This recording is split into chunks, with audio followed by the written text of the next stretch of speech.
नमस्कार दोस्तों, मैं हूं आपका दोस्त राजकुमार चौधरी और स्वागत करता हूं आपके अपने पसंदीदा यूट्यूब चैनल राज ऑनलाइन एजुकेशन ऐप के एक और ख़ास वीडियो में। इस वीडियो में अपन बात करेंगे क्योंकि बेरोजगारी भत्ता जनवरी फरवरी मार्च का पेमेंट नहीं आ रहा था, जिसका ज्ञापन भी दिया है और उसकी न्यूज़पेपर में प्रकाशित भी हुई है।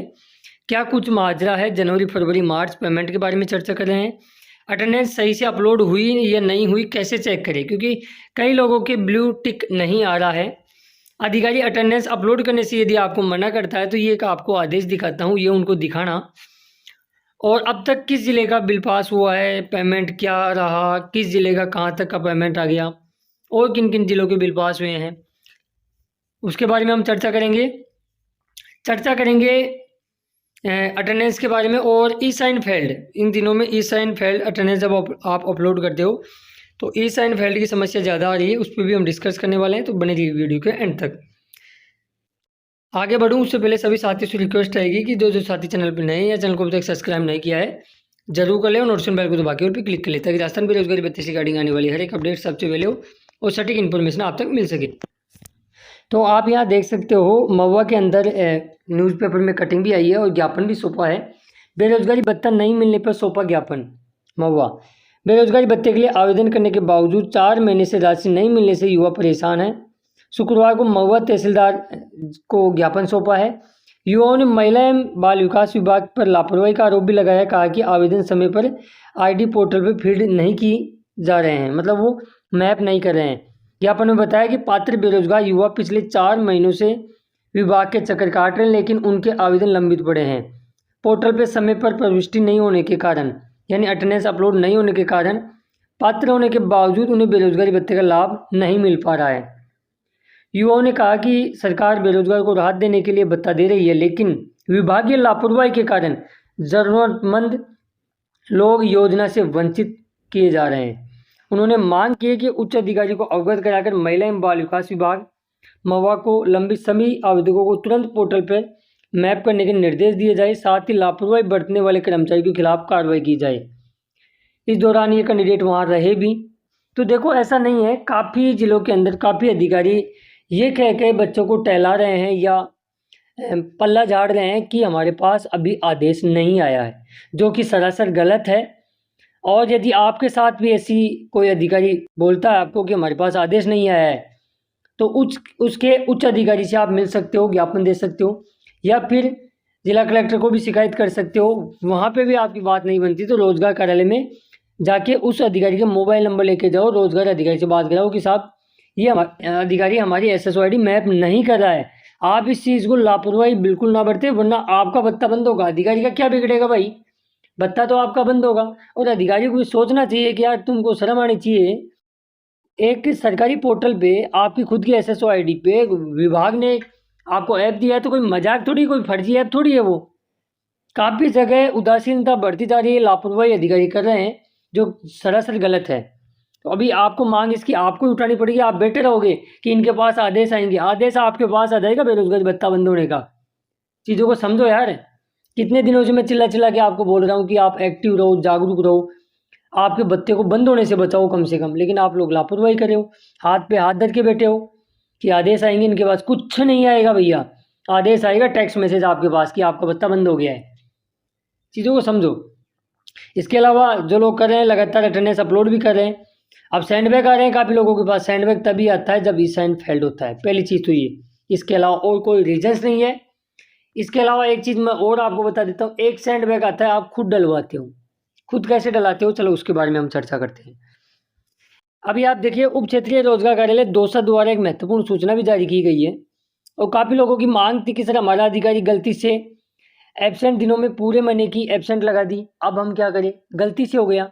तो मैंने कई वीडियो में आपको बताया था कि रोजगार कार्यालय जाके आप उनको बताएं और या फिर अधिकारी से लिखवा के लेके चले जाओ कि गलती से उनकी अपलोड हो गई, इनके सैंडबैग दिया जाए।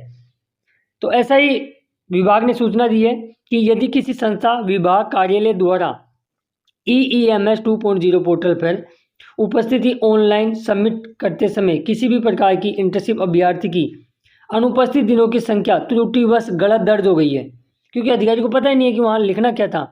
यदि आपके साथ भी ऐसा हुआ है तो संबंधित विभाग कार्यालय अपने अधिकारी उनको एक लेटर पैड पे संशोधन हेतु एक एप्लीकेशन लिखवा लीजिए कि मेरा नाम ये है, इंटर्नशिप ये है, यहाँ पे मैं इस पद पे कार्यरत हूँ और इस व्यक्ति की और रजिस्ट्रेशन नंबर की मतलब गलती वर्ष या त्रुटिपूर्ण एब्सेंट दिनों की संख्या 30 मेरे से दर्ज हो गई है, अतः इसका सेंडबैक किया जाए।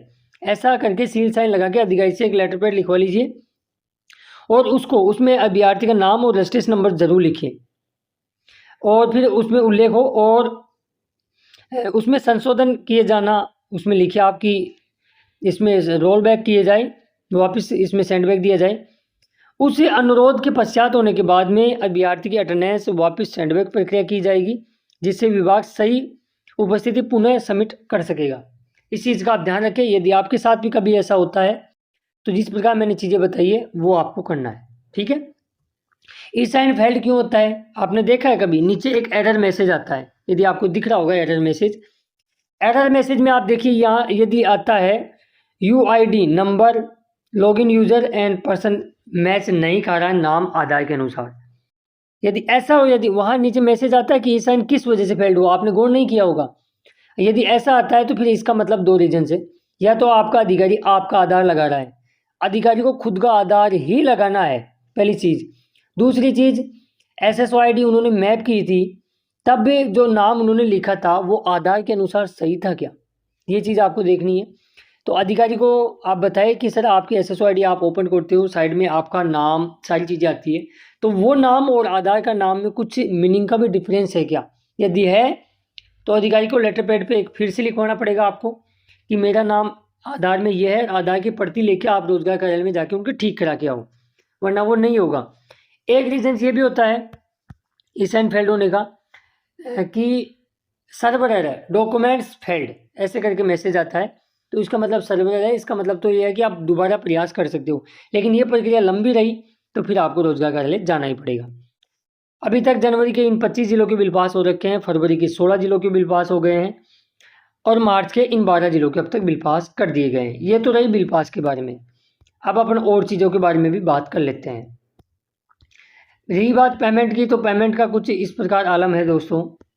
आपके पेमेंट अक्टूबर 2025 तक के सभी जिलों के क्लियर हैं। अब बात नवंबर की कर लेते हैं।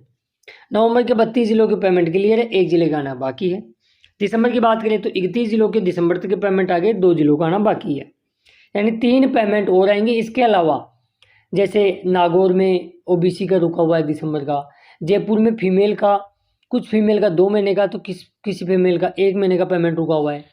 तो ऐसा यदि किसी भी ज़िले के अंदर है तो आप मुझे कमेंट्स बॉक्स में ज़रूर बताइए कि सर हमारा इस महीने का पेमेंट नहीं है। वैसे पेमेंट क्लियर हो गए हैं भाई, जयपुर का दिसंबर तक का हो गया, तो मैं तो यही कहूँगा ना दिसंबर तक का हो गया, लेकिन किसी कैटेगरी विशेष या कुछ % लोगों का वो क्या होता है, एक कैंडिडेट यदि अकाउंट नंबर या IFSC कोड बदला लेता है या खाता दूसरी शाखा में ट्रांसफ़र करा लेता है, तो फिर उसके साथ जितने लोगों का बिल बना है उन सभी का रुकता है। ये कारण है इसका मेन तो, ठीक है। तो इन चीज़ों को आप बताइए। इसके अलावा जनवरी, फरवरी और मार्च के पेमेंट जिस प्रकार मैंने आपको पहले भी बताए थे, 20 अगस्त से पहले जनवरी, फरवरी और मार्च के पेमेंट आपको देखने को मिलेंगे। अभी मार्च तक के बिल बन रहे हैं और इसी महीने के अंदर आपको एक चीज़ और अच्छी देखने को मिलेगी कि मार्च के बाद में अप्रैल और मई के बिल पास भी आपको अगस्त 2026 में ही देखने को मिलने वाले हैं। इसके अलावा सूचना विभागों से ये मालूम चल रही है कि अगस्त 2026 के अंदर एक बार बड़ी मात्रा में फॉर्म अप्रूव्ड होने वाले हैं। इसके अलावा इंटर्नशिप, मैंने लास्ट वीडियो में आपको बता दिया था, इंटर्नशिप की नई गाइडलाइन आ चुकी है, वो आप देख लेना यदि आप इंटर्नशिप चेंज कराने के इच्छुक हो तो आई होप सारी चीज़ें मैंने इस वीडियो में क्लियर कर दी है। फिर भी यदि आपका कोई डाउट रहता है तो कमेंट्स बॉक्स में कमेंट्स करना, हम उन पर भी इंफॉर्मेशन लेके आप तक इंफॉर्मेशन देने का प्रयास करेंगे। इसके अलावा और कोई आपका सुझाव ये है तो मुझे ज़रूर बताइएगा, वीडियो को ज़रूर शेयर करें। धन्यवाद। जय हिंद, जय भारत, जय राजस्थान।